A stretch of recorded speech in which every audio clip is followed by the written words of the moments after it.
예, 감사합니다.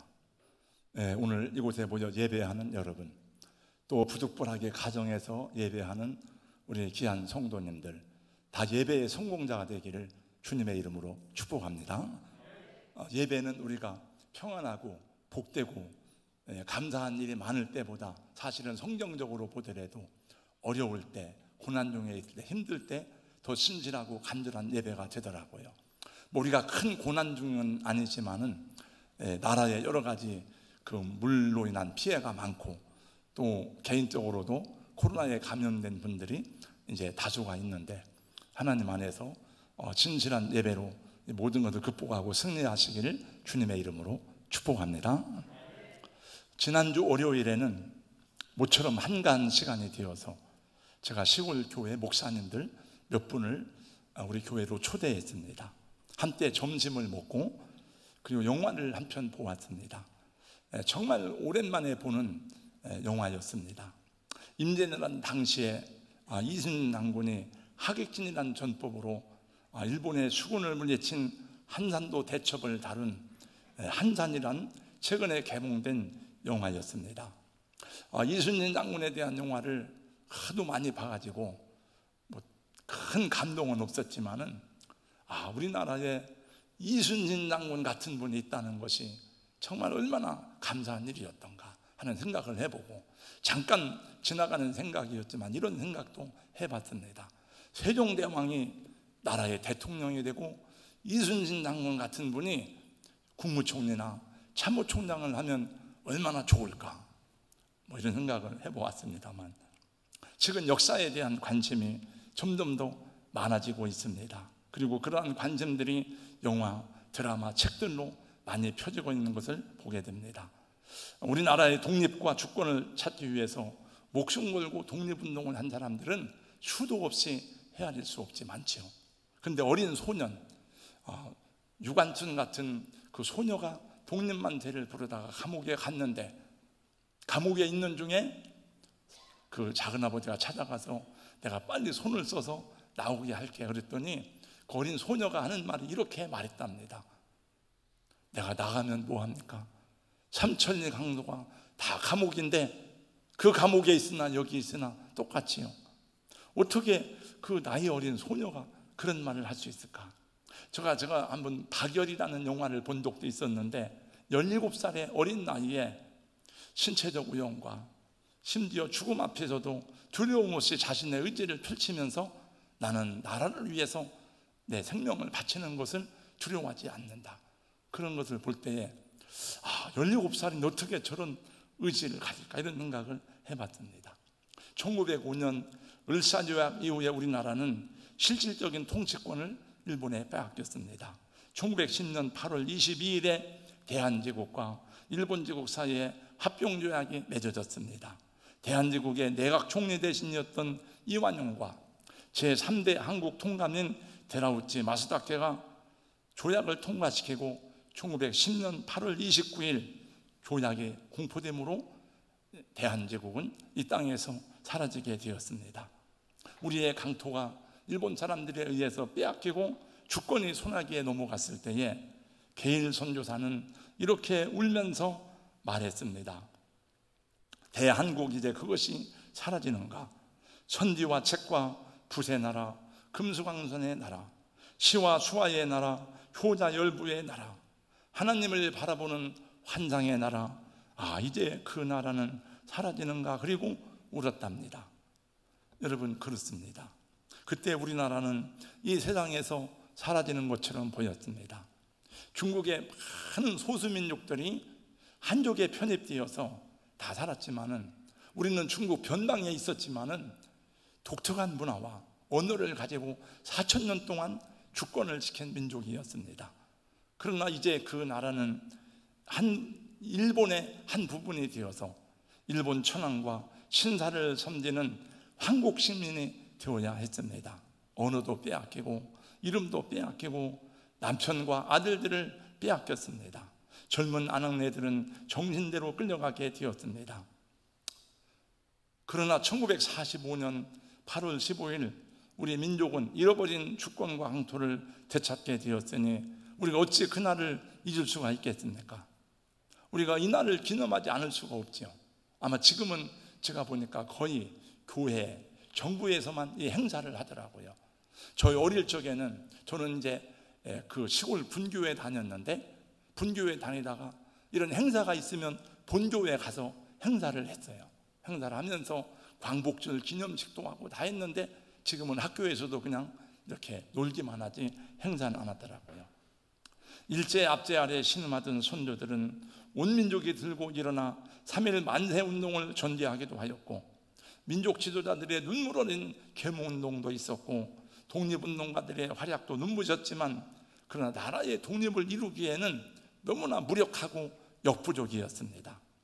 태평양 전쟁 이후에는 일제의 압박이 더욱 심해져서 독립과 해방에 대한 희망은 마치 타오르다 꺼져버린 재처럼 사가버리고 말았습니다. 그대로 우리 민족의 역사가 끝나는 줄 알던 어느 날 갑자기 해방이 찾아왔고 독립이 되었습니다.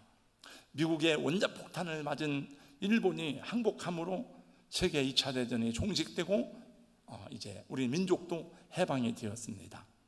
해방은 그래서 사실 우리의 힘으로 찾은 건 아니에요. 해방은 2차 대전이 끝나면서 갑자기 찾아온 선물이었습니다. 하나님이 주신 은총이었습니다. 77년 전에 8.15 광복은 이 민족을 불쌍히 여기신 하나님의 은혜로 주어진 것이고, 하나님의 간섭과 인도하심으로 가능했던 것입니다. 마치 이스라엘 민족이 모든 희망을 잃어버리고 원성이 사무칠 때 하나님이 그 민족을 해방시킨 것과 마찬가지입니다. 그러므로 우리는 먼저 하나님께 감사하고 하나님께 영광을 돌리고 하나님의 은혜가 우리를 구원하셨다는 사실 앞에 주님을 예배하는 일에 우리 모습이 들을 때 합당한 우리의 모습인 줄로 믿습니다. 여러분, 나라 없는 민족이 얼마나 서럽고 불행한 것인지에 대해서는 뭐 더 이상 설명하지 않아도 다 우리 잘 알 것입니다. 고려시대에 원나라가 우리나라를 지배할 때는 집에서 여자아이가 태어나면 그 우물에 던져버리는 일이 많았다고 합니다. 왜냐하면 1년에 8,000명 이상의 여자아이들을 그 곡물로 바쳐야 되기 때문에 많은 가정의 아이들이 원나라에 빼앗기는 그런 일이 있어서, 그런 비극을 막기 위해서 부모들이 미리 그 여자아이가 태어나면 우물 속에 던졌던 일이 있었던 역사를 또 우리는 알고 있습니다.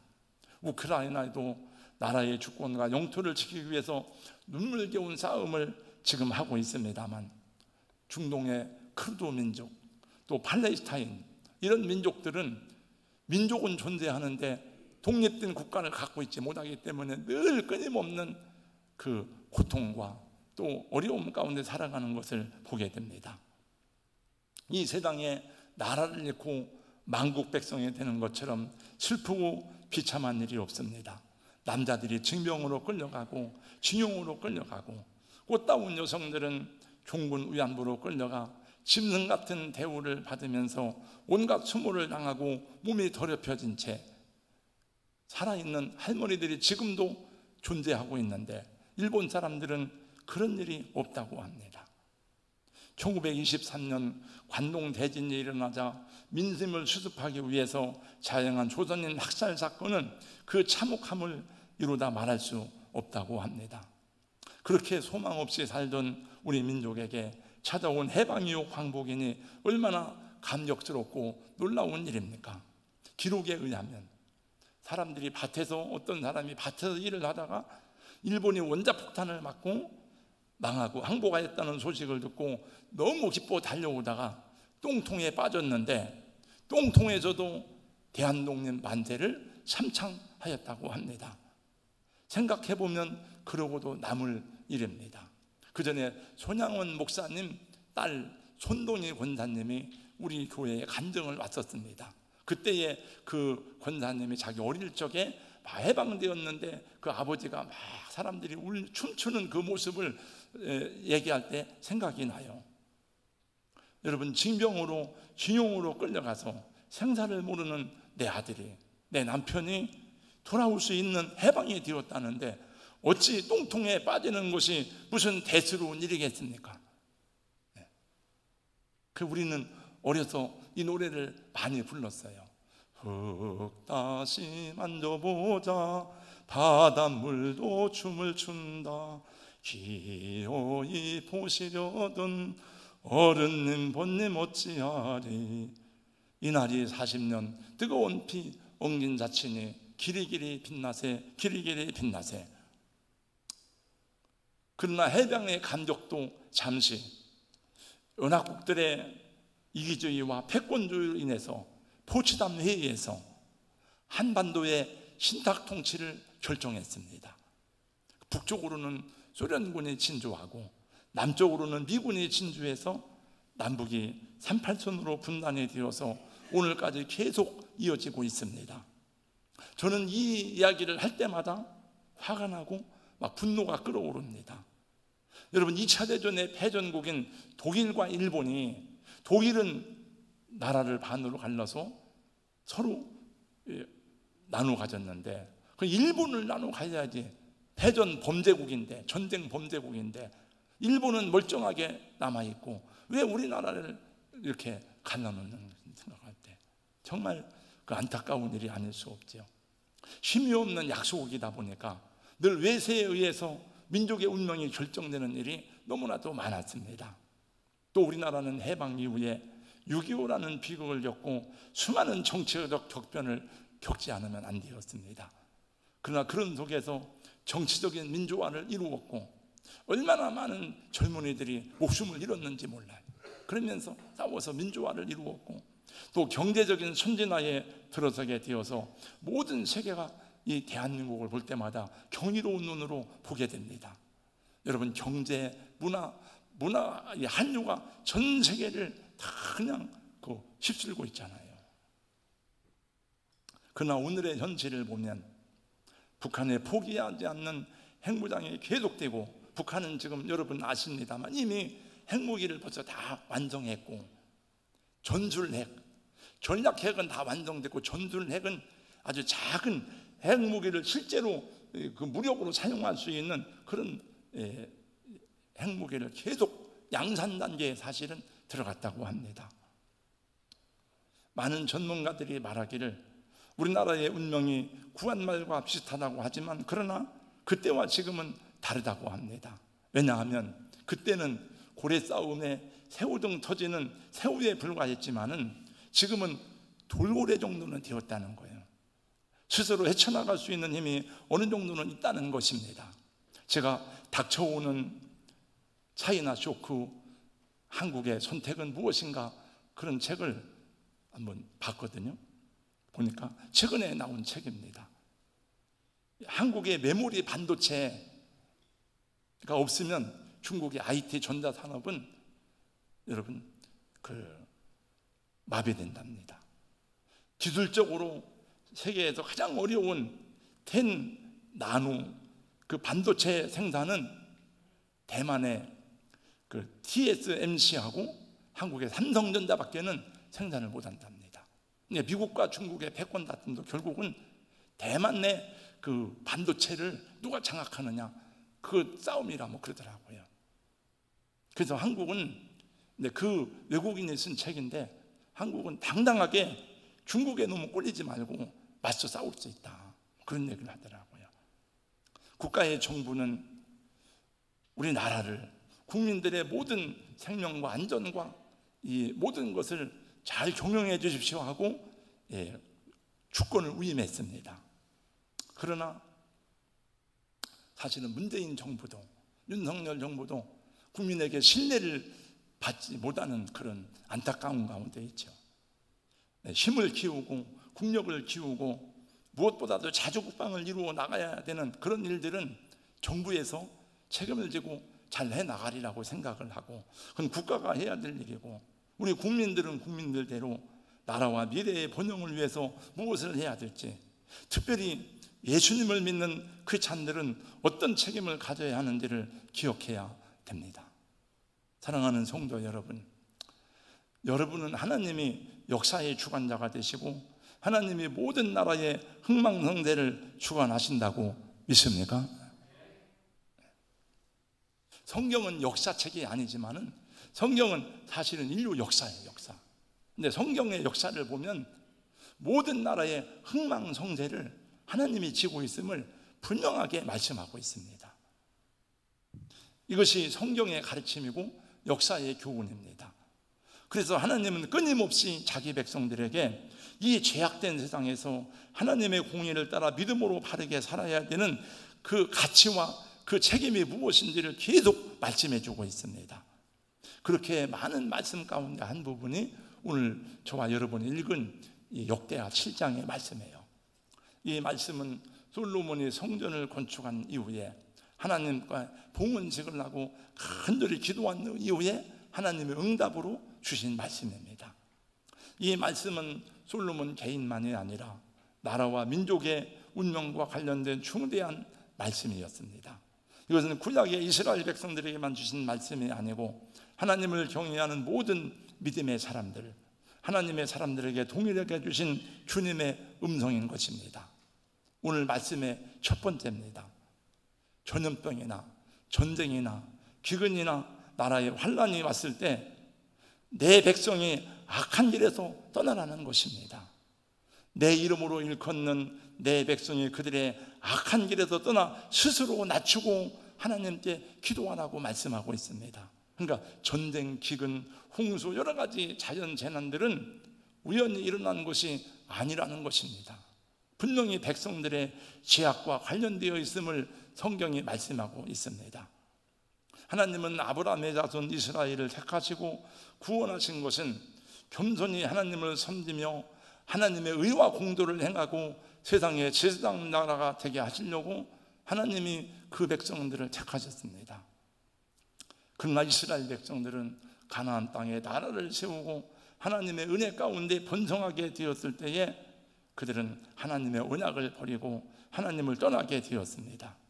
이스라엘은 교만하고 어리석어서 하나님의 말씀을 지키지 아니하고 하나님을 거역했습니다. 여러분, 하나님을 섬기는 것은 어려운 일이에요. 왜? 하나님이 하신 말씀을 순종해야 되는데 하나님이 하신 말씀은 사랑하라, 용서하라, 정결하게라, 깨끗하게 살아라, 근면하게 살아라. 다 우리가 어려운 것이에요. 우상 숭배는 너무나 편해. 우상 숭배는 내가 우상을 만들어 놓고 내 맘대로 부리는 거예요. 죄를 져도 우상은 아무 소리 하지 않습니다. 우리가 죄를 지면 하나님이 책망하십니다. 하나님이 경고하십니다. 우상 숭배는 그런 게 없어요. 그 우상 섬기는 사람들은 원래 그리고 그 만신당 안에는 그 신을 부추기는 성적인 일탈들이 많습니다. 이스라엘 백성들은 먹고 배부르니까 하나님을 버렸어요. 우상을 섬겼습니다. 호세아 4장 7절 말씀해 보니까 그들이 번성할수록 내게 범죄하니, 여러분 그렇게 겸손하였던 사울이 왕이 되고 권세가 주어지자 하나님을 버렸습니다. 하나님의 말씀을 버렸습니다. 여러분 우시야 왕도 정말 경건한 왕이었어요. 그러나 수십 년, 52년 동안 나라를 통치했어요. 수십 년 왕 노릇을 하다가 보니까 교만해져서 자기가 하나님 노릇을 하다가 문둥병이 들었습니다.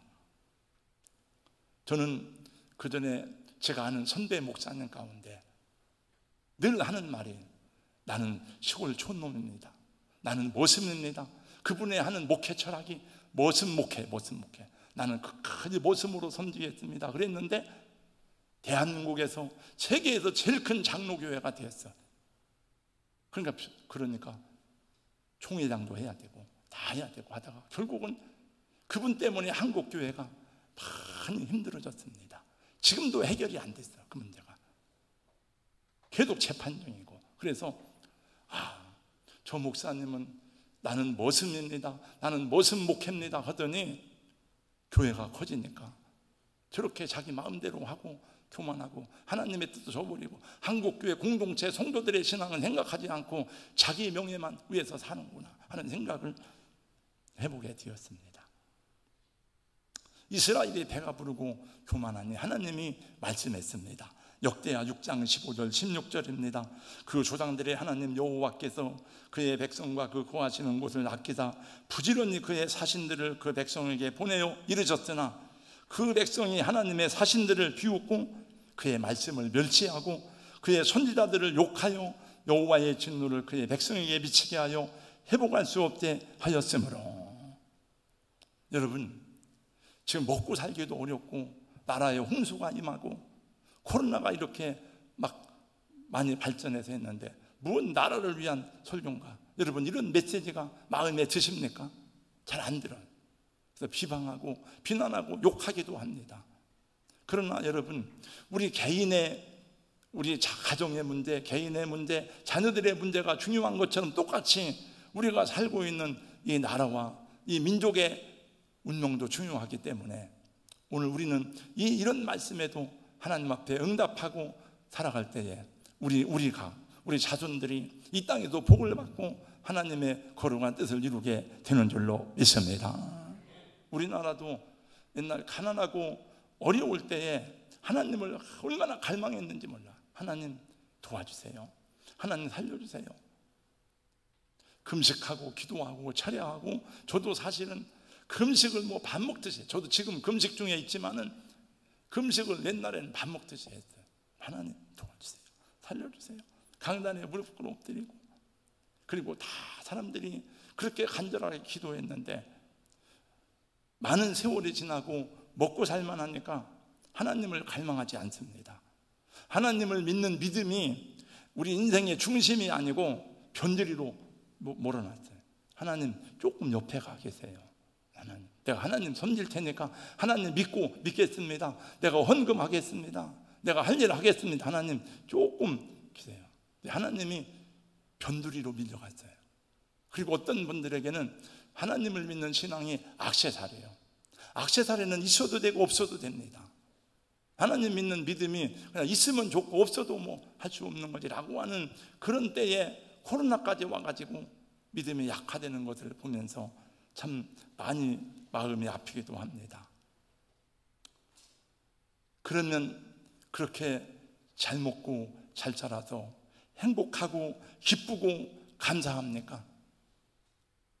그러면 옛날보다 2배, 3배 행복하고 기쁘고 감사해야 되잖아요.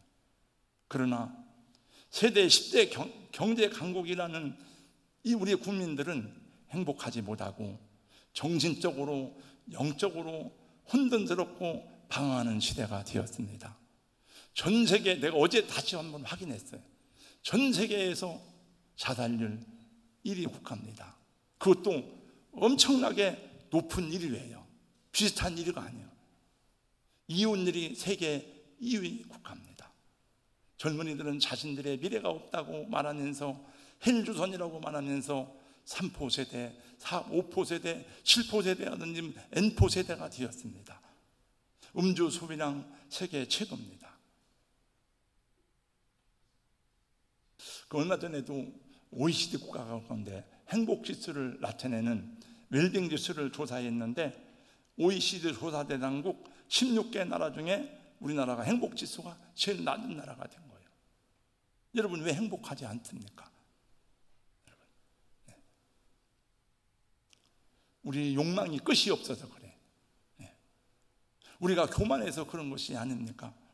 우리가 조금 잘 살게 되었다고, 경제가 조금 발전했다고, 우리 스스로를 저 위에 올려놓고 교만하다 보니까 다 다른 사람들을 낮춰보게 되는 거예요. 함께 살아가는 방법을 몰라요. 같이 어울리고 희생하고 이걸 모르고 다 자기가 높아져서, 그러니까 혼자 사는 1인 가구가 37%가 되었습니다. 제 어릴 적에 저희 매형들이 쿠웨이트 가서 막 일을 하더라고요. 그러니까 저희 누님들이 서울에 사는데 그 매형들이 벌어온 돈을 가지고 월세를 살고 전세를 가고 이렇게 하는 걸 하면서 막 그 열사의 사막에서 일을 할 때는 얼마나 힘들고 뜨거웠겠습니까? 무시당하면서. 근데 지금은 아무도 우리 외국에 노동자로 나가는 사람이 없습니다. 그 대신 우리나라의 베트남에서, 필리핀에서, 태국에서 많은 노동자들이 수백 명이, 만 명이 와 있습니다. 그들을 우리는 진정한 사랑으로 돌보고 섬깁니까? 그 사람들을 무시하고 깔보고 비난합니다. 시골에 아이들이 없어서 다문화 가정 아이들이 이렇게 오지만 그들을 우리 형제로 받아주지 않습니다. 우리도 무시당하며 살았으니까, 우리도 이제 먹고 살만하니까 너희를 무시한다, 그런 것이 아닙니까? 하나님이 보실 때는 겸손한 것이 아니에요. 하나님이 보실 때는 그게 자기를 낮춘 것이 아니에요. 하나님이 말씀하십니다. 스스로 겸비하고 낮추어 하나님의 얼굴을 찾으면 내가 그 땅을 고치겠다고 하셨으니, 여러분, 누가 그렇게 해야 되겠습니까? 우리 믿음의 사람들이 그렇게 해야 한다 하는 것입니다. 대통령이 그렇게 해야 되는 게 아니에요. 국회의원들이 그렇게 해야 되는 게 아니에요. 물론 우리는 그분들을 위해서 기도해야 되지만, 대통령이 하나님을도 안 믿는 사람인데, 국회의원들이 하나님도 안 믿는 사람들이 많은데, 물론 크리스찬들도 있지만 그 크리스찬들의 신앙이 진실한 크리스찬인지 잘 모르겠습니다. 그리고 그들은 하나님의 음성을 듣는 사람들이 아니에요. 주의 종된 저와 또 교회 목사, 장로, 권사, 집사된 여러분들이 주의 음성을 듣고 하나님의 말씀에 순종할 때에 하나님이 이 땅을 고쳐주시고 우리의 삶을 회복시켜 주실 줄로 믿습니다. 예수님이 말씀하셨어요. 내가 진실로 진실로 너희에게 이르노니 하늘의 밀이 땅에 떨어져 죽지 아니하면 하나를 그대로 있고 죽으면 많은 열매를 맺느니라. 여러분, 전 세계적으로 지금 에이즈가 줄어들고 있습니다. 에이즈가 늘어나는 나라는 우리나라예요. 그리고 에이즈 치료비를 전액 국가에서 부담하는, 뭐 잘하는 것이겠지만 나라는 우리나라입니다. 교육의 현장에서 성추행, 성폭력 뉴스가 끊임없이 나오고, 군부대 내에서 성폭력, 그 때문에 계속 자살 사건이 계속 나오는데도 불구하고 우리나라 국회는 차별금지법안을 만들어서 동성결혼을 합법화시키려는 시도를 계속하고 있으니 이것이 선진국으로 가는 길입니까? 그건 전혀 길을 잘못 잡은 것입니다. 저는 지난 주일부터 베드로후서를 강의하면서 첫 번째 제목으로 하나님의 성품에 참여하는 자라는 주제로 말씀을 전했습니다만, 우리 신앙인들 가운데 하나님의 창조의 일을 따라 살아가는, 깨어있는 믿음으로 살아가는 모습을 보는 것이 너무나 어렵습니다. 주의 종들도 두려움과 떨림으로 엎드려 하나님을 경외하고 기도하는 일들이 너무나 적어요. 여러분, 죄는 죄를 낳고 악은 악을 낳습니다. 죄는 누룩과 같아서 그것이 비록 작을지라도 온 덩어리에 퍼지는 것이라고 예수님이 말씀했습니다. 죄는 전염성이 있습니다. 여러분, 부모가 죄를 지면 자식에게도, 죄가 전염되는 건 아니지만은 자식도 그 영향을 받습니다. 그러므로 사랑하는 성도 여러분, 우리가 은혜를 받고 능력을 받는다는 것은 로또에 당첨되는 것과 같은 그런 일이 아닙니다.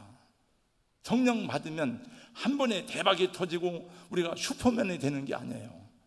절대로 그런 일은 없습니다. 여러분, 내가 은혜를 받고 성령을 체험하면 그 말씀에 내 안에서 내면화가 되어서 나를 깨우치고 나를 새롭게 하고 내가 어떻게 살아가야 되는지에 대한 결단과 헌신을 하는 것이 성령 받은 사람의 축복이고 특권이고 여러분 책임인 것입니다.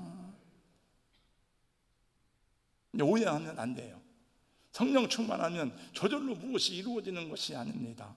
성령 충만하면 하나님의 말씀이, 하나님의 뜻이 내 마음을 지배하기 때문에 어떻게 하나님의 뜻대로 살 것인가를 고민하고 엎드려 기도하게 되는 것입니다. 신명기, 구약 성경의 핵심인 신명기 6장에서도 말씀했어요. 내 마음을 다하고 성품을 다하고 뜻을 다하여 주 너의 하나님을 사랑하고. 예수님도 말씀했습니다.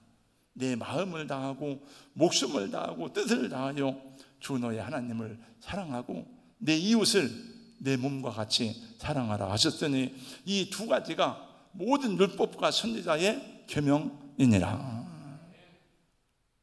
그렇게 살아야 돼요. 오늘 말씀도 그러한 부분입니다. 내 이름으로 일컫는 내 백성이 그들이 악한 길에서 떠나 스스로 낮추고 기도하여 내 얼굴을 찾으면 내가 하늘에서 듣고 그들의 죄를 사하고 그들의 땅을 고칠지라. 제 말이 아니고 성경의 가르침이에요.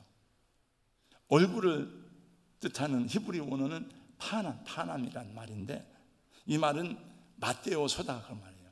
장로님과 내가 맞대어서 얼굴을 바라보고 서다.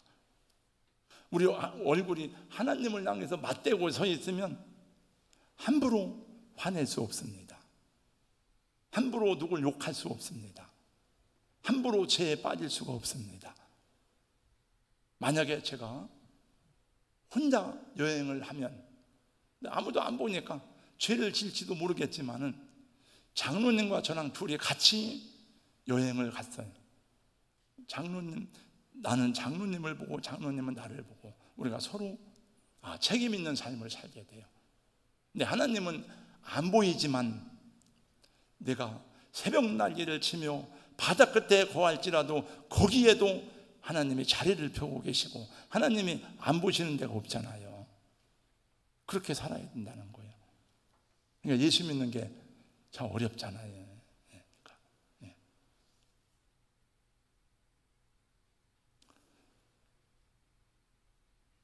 말씀을 마치겠습니다. 여러분, 주님은 말씀하셨습니다. 내 이름으로 일컫는 내 백성이 그들이 악한 길에서 떠나 스스로 낮추고 기도하여 내 얼굴을 찾으면 내가 하늘에서 듣고 그들의 죄를 사하고 그들의 땅을 고치리라고 했더니, 이 나라와 우리 민족과 우리의 가정이 평안하기 위해서 겸손히 기도하는 여러분 되시기를 주님의 이름으로 축복합니다. 저는 나라를 위해서 기도하는 건 두 번째 치더라도 제가 볼 때는 여러분들이 다 물론 많이 배우고 잘난 것 같지만 제가 볼 때는 돈도 없고 백도 없고 그러면서도 하나님을 의지하지 않는 사람들이 많아. 하나님의 도우심과 축복을 사모하고 갈망하지 않는 사람들이 많아. 우리 다른 사람들은 모르는데 우리 성도들은 내가 볼 때 돈도 많지 않은데 무슨 큰 부자도 아닌데 여러분 재벌이 아니잖아요. 하나님을 의지해서 하나님 내 사업에 대해서 우리 가정에 대해서 우리 자녀들에 대해서 붙들고 기도해야 되죠. 우리나라의 해방이 오늘날 갑자기 찾아온 것처럼 우리 민족의 통일도 하나님의 특별한 섭리 가운데 우리가 생각지 못했을 때에 생각지 못한 방법으로 찾아올지도 모릅니다. 그러기 위해서 우리는 깨어 기도하고 준비하는 하나님의 사람이 되어야 될 줄로 믿습니다. 저는 하나님이 우리나라 대한민국의 교회들을 향해서 마지막 때에 하실 일이 있다고 믿습니다. 그것이 무엇이겠습니까? 세계 민족 앞에 복음을 전하는 거죠. 여러분, 옛날 과거 선교 역사를 보면 옛날 예수 믿으면 다 부하고 잘 살게 되잖아요. 그래서 영국에 선교하고 다 선교사들이 가서 길을 개척해 놓으면 그 뒤를 따라서 군대가 들어와서 그 나라를 지배했어요. 그러니까 사람들은 생각할 때 선교사들을 싫어해. 왜냐하면 우리를 지배하려고, 우리를 먹어 삼키려고. 그래서 미국 선교사, 이런 선진국의 선교사들은 아프리카나 제3세계에서 별로 안 좋아해요. 근데 우리나라는 약하잖아요. 우리나라는 약소민족이잖아요. 그러니까 한국의 선교사들은 다 잘 받습니다. 한국이 우리나라를 먹을 리는 없다. 그리고 한류가 다 전 세계에 퍼져가지고 정말 대한민국이 전 세계에 한류가 퍼진 것은 복음을 전하는 하나님이 준 한 기회라고 생각됩니다. 여러분 삶에도 문제가 있고 우리 교회도 문제가 있지만 제가 종종 말씀드립니다. 여러분 그 문제에 함몰되지 마시고 그 문제 속에 들어가서 헤매지 말고 더 큰 목표와 더 큰 꿈과 더 큰 비전을 가지고 나간다 보면 그 문제는 자연적으로 해소되는 것을 경험할 수 있어요. 그러니까 여러분 큰 꿈을 가지세요. 여러분 큰 목표를 가지시기 바랍니다. 그래야 오늘 내게 주어진 문제들이 별게 아닌 것처럼 느껴져요. 근데 그냥 그 문제에 함몰되면은 그 속에 들어가서 스스로 연민의정에 빠져가지고 한탄하고 막 남을 비판하고 그렇게 돼요. 마지막으로 코로나 감염으로 인해서 고통 중에 있는 우리 성도들에게 말씀드립니다. 오늘 여기 나오신 분들은 다 이미 경험하시기도 하고 또 아무 문제가 없지만은 현재 우리 성도들 가운데 가족들이 코로나에 감염되어서 함께 격리 중에 있어 못 나온 분들이 있고 또 코로나에 감염된 분들도 적지 않습니다. 저도 지난주에 매우 당황스럽고 또 많이 좀 마음이 상했습니다. 주님께서 코로나에 감염된 여러분들을 몸을 어루만지시고 속히 치유하셔서 후유증이 없이 다 회복되기를 주님의 이름으로 축복합니다. 또 낙심하지 마시고 누구를 원망하지 마세요. 혹시 욕하고 싶은 사람, 누구를 원망하고 싶은 사람이 있으면 그 화살은 저에게 돌리면 되겠습니다. 저도 반성하는 마음으로 그래서 어제부터 금식을 시작했습니다. 여러분, 어차피 우리 인생의 여정에서는 수없이 많은 시련과 고난을 통과하면서 살아왔고 또 앞으로 기도하며 살아가도 문제들은 계속 만나게 마련입니다.